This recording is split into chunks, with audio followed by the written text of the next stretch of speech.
So if we look back just a few years, we see a real proliferation of bills at the state level, specifically targeting trans youth and especially trans student athletes and their ability to participate in sports teams at the elementary, middle, and high school levels consistent with their gender identity. So these bills started popping up in as early as 2019 and 2020. They didn't always pass. Our grantees and movement actors had tremendous success in actually keeping bad bills from being voted into law, which was amazing. We had some really powerful vetoes, including by Republican governors, because this was a manufactured problem. There are not a lot of trans student athletes.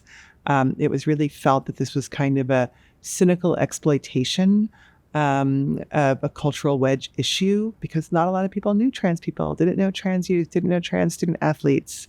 And so there was this way that there was mass manipulation around it. That started happening in 2019, 2020. In 2020, there was a huge movement, Victory, that I just want to name because I think some of what is happening is actually a vicious backlash to progress. So you might remember that in 2020, the Supreme Court decided the case of Bostock v. Clayton County. And that was a case involving the Federal Protection Against Discrimination in Employment. It's called Title VII, but it protects people from being fired because of their race or their gender. And in that Supreme Court case, the Supreme Court held that Title VII included protections against being fired because you're gay or you're transgender. So it was really, really significant. They said Title VII, this foundational discrimination protection law, includes LGBT people. And from that point on, the backlash just escalated. And so the kinds of bills spread from just being about trans youth and trans student athletes to other kinds of bills that target both trans people, trans youth, and the queer community more broadly. Early in 2022, February, began with Texas announcing that their child welfare agency would investigate parents of trans children for child abuse.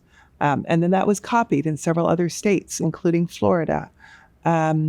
Florida enacted a law called Don't Say Gay or Trans, which basically erased any kind of LGBTQ themed content from schools. They've just recently amended that law, so it goes all the way up through 12th grade. That meant schools were taking down rainbow stickers, taking down safe spaces. The culture wars escalated with attacks on curricula and books. So of the top 10 most banned books in 2022, 5 are queer by queer authors who have queer content, and the other 5 are about African American history. And so there's this clear coordination of rhetoric, of resources, of attacks against queer people, against trans people specifically, and against the teaching of race in schools. So the Bluest Eye has been banned. Mentioned of the 1619 Project has been banned. And I say it's a cynical exploitation because some of the theorists of this both legislative and political rhetorical wave have publicly stated that they didn't get enough traction with attacks on race and the teaching of American history. And so they moved on to queer kids and trans kids.